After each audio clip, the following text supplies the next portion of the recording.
Greetings, it's your girl Katrina Collins coming to you with SprkTmrw22. You know who we are, SprkTmrw22. We just want to be a bright light to your next step, your next chapter, your next big thing.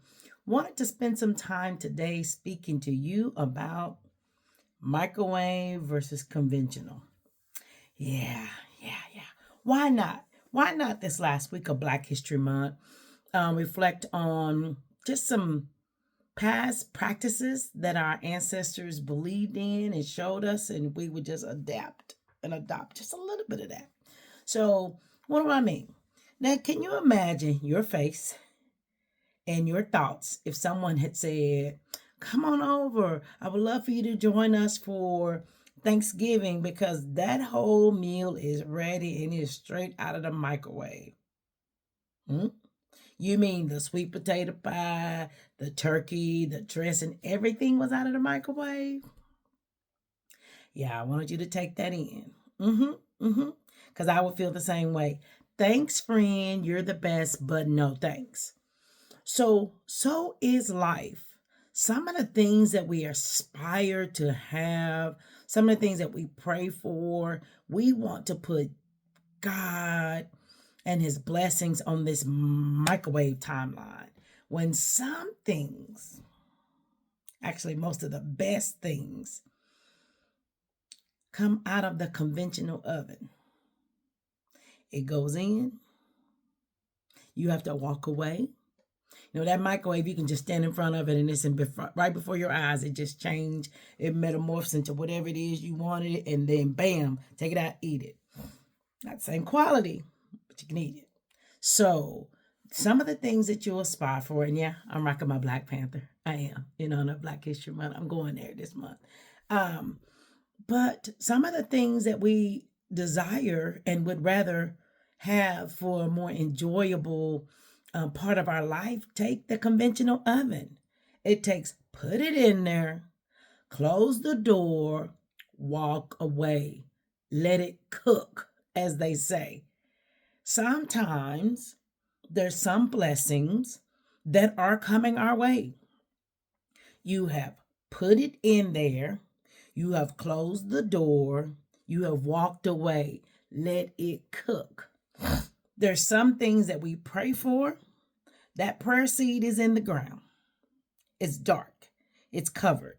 You're not staring at it, watching it produce like you do at the microwave. You have to have then that gap of faith where it's in the ground. You're living out the principles of that fruit, because I can't pray for the degree and never open the book and study. I can't pray for the job and never update my resume and never submit my resume and think it's in the ground. So you know what I'm saying? So it goes in there because you've already put the right ingredients in that oven and you're letting it cook. I can't say I'm making some good dressing if I just open it, put an empty pan, walk away, say, well, she said put it in an oven, walk away and pray. No, there's some work that has to be done. So have you added the ingredients? Did you follow the recipe? See, we were given a cookbook. It was the Bible. Have you followed the recipe or the cookbook of God's holy word? First, the question. Next, have you added the right ingredients? So, working toward a job, we just talked about it. Have you updated your resume? Have you checked LinkedIn? Have you checked with just network of places? And have you just tried to hone in on those interview skills? That's what we mean by put it in the oven, let it cook. Want to start a business? Have you done your research? Have you checked in with other people that are successful in that career field that you're aspiring? Have you done the research? Have you done the necessary steps? Have you put your application in for your LLC? What have you done?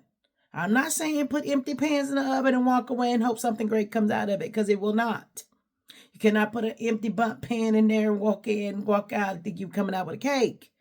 There's some flour, there's some ingredients of eggs and sugar and all the things, vanilla extract. And you know what? Those things aren't free.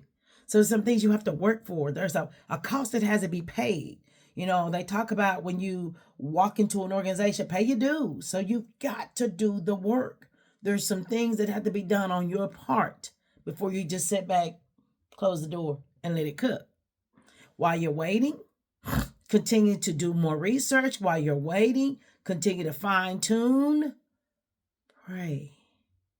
Be still, because some things that we are aiming for take time. And during that gap where you've placed it in the oven with the right ingredients, you follow the right recipe, there's a gap. And there is a faith gap where I bought the ingredients, means I paid my dues. I've worked my way up that career field. I didn't try to rely on nepotism. It typically backfires because you're in a position that you're unqualified for because somebody thought they liked you, but you weren't qualified to do the position, or you did some inappropriate favors to get that position. That's not what I'm talking about. But you paid the cost, you paid the dues, you did your pieces. You didn't let mom and them raise Junior. You raised Junior. You put your principles inside of Junior. You prayed over Junior. You trained up a child, which means he got maybe some hard conversations and or some spankings. He gonna be all right. But you put in the work. And now there's that gap where you have to put it in the oven and wait on it to manifest. The cake has to go in the oven once the ingredients, put in the work, has taken place. Has to go in the oven. Right temperature, close the door. Right temperature. See, when it goes in the oven, it's not a cool, pleasant environment. It's hot. It's stressful. It's developing into something. So some of us have to recognize once we've done the work, we've done the prayer, we want to walk and close the door, it may get to be a little bit hot. It may get to be a little bit intense. Things don't change normally when it just stays the same temperature. It's got to get colder to change the state, or it got to get hotter to change the state. That's all I know about science. But you have to trust the process. And then in due season, the cookbook that I read says, and then in due season, if you don't get weary, you shall reap. So there's a gap between you doing the work, you paying your dues, you buying the ingredients, following the cookbook, the Bible, following the instructions, walking away, good things happen. I don't know about you, but I'd much rather my turkey and dressing, my cake, my cookies coming out of that oven than out of that microwave. That microwave's quick, but it's not the same. It's not the same texture. And many of you found purchasing a home or getting a home built, they rush it. They take their time and make sure the foundation is just right, make sure all the measurements are okay. Usually it's a much better product. So what am I asking you today? Consider, do you have a microwave mindset or conventional mindset? Are you willing to do the work, pay the cost, pay your dues, and know that when it does come out, it's at a better quality? Or are you in a hurry, rush, and then as long as I get something? We talked about it earlier. Are you wanting the position, or you want to be successful in the position? So I like to encourage you. Think about your perspective. Think about your mindset.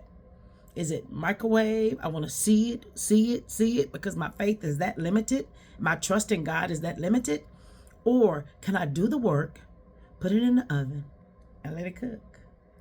Knowing something great is coming out of that later. Knowing that when I put it in the oven, it may get a little hot. It may get a little testy before it rises up, before it cooks into metamorphs into something that is delightful and enjoyable. So this is your girl, Katrina Collins, coming to you with SprkTmrw22. Just wanted to ask you, investigate your mindset. Investigate the next time you set a goal or a target. Is it microwave or is it conventional?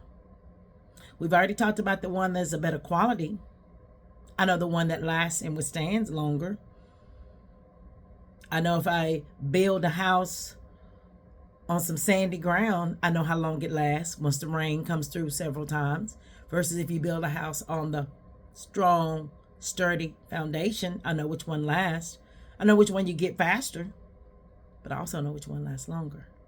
So, hey, you know how to find me. I'm at SprkTmrw22.com if you would like a life coach or a motivational speaker.